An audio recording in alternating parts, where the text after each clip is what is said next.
بسم اللہ الرحمن الرحیم۔ السلام علیکم ورحمۃ اللہ وبرکاتہ۔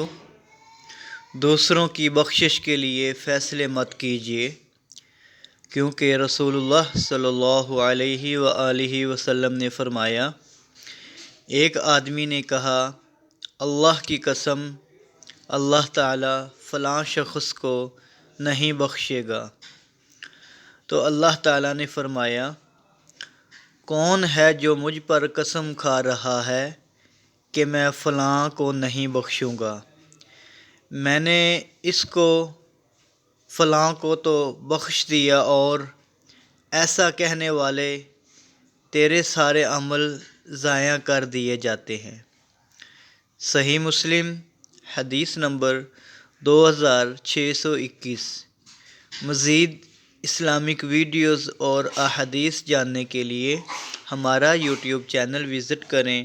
حافظ عبدالقیوم مسلم کے نام سے ہے۔ جزاک اللہ خیرہ۔ السلام علیکم ورحمۃ اللہ وبرکاتہ۔